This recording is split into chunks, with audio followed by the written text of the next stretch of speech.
Duck, the great Western engine, puffed sadly to Edward's station. "It's not fair," he complained. "Diesel has been telling lies about me and made the Fat Controller and all the engines think I'm horrid." Edward smiled. "I know you aren't, and so does the Fat Controller. You wait and see. Why don't you help me with these trucks?" Duck felt happier with Edward and set to work at once.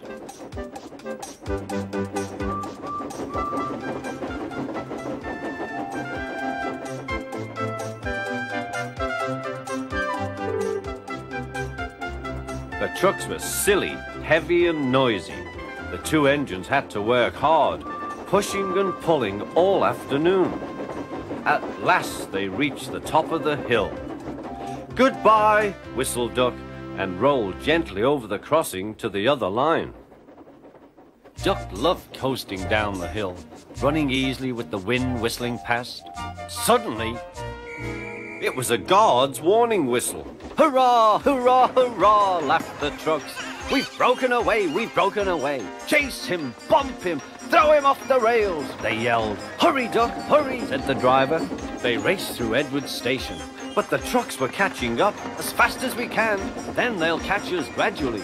The driver was gaining control. "Another clear mile and we'll do it." "Oh, glory, look at that!" James was just pulling out on their line from the station ahead. Any minute there could be a crash.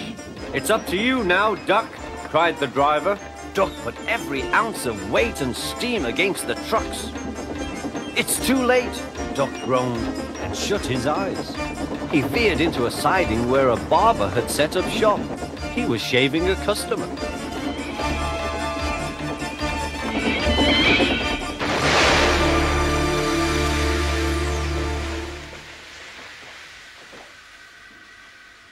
The silly trucks had knocked their guard off his van and left him far behind after he had whistled a warning. But the trucks didn't care. They were feeling very pleased with themselves. "Beg pardon, sir," gasped Duck. "Excuse my intrusion." "No, I won't," said the barber. "You frighten my customers. I'll teach you." And he lathered Duck's face all over. Poor Duck. Thomas was helping to pull the trucks away when the Fat Controller arrived. "I do not like engines popping through my walls," fumed the barber. "I appreciate your feelings," said the Fat Controller, "but you must know that this engine and his crew have prevented a serious accident. It was a very close, shave." "Oh," said the barber. "Oh, excuse me." He filled a basin of water to wash Duck's face. "I'm sorry. I didn't know you were being a brave engine." "That's all right, sir. I didn't know that either." "You were very brave indeed," said the Fat Controller. "I'm proud of you." The Fat Controller watched the rescue operation.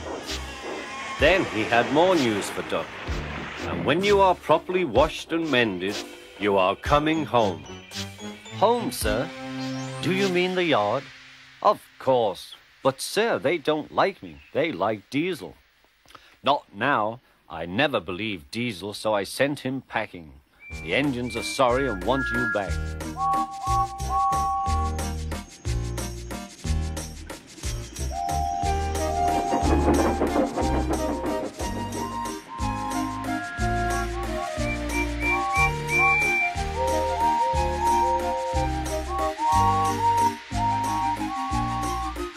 A few days later, when he came home, there was a really rousing welcome for Duck, the great Western engine.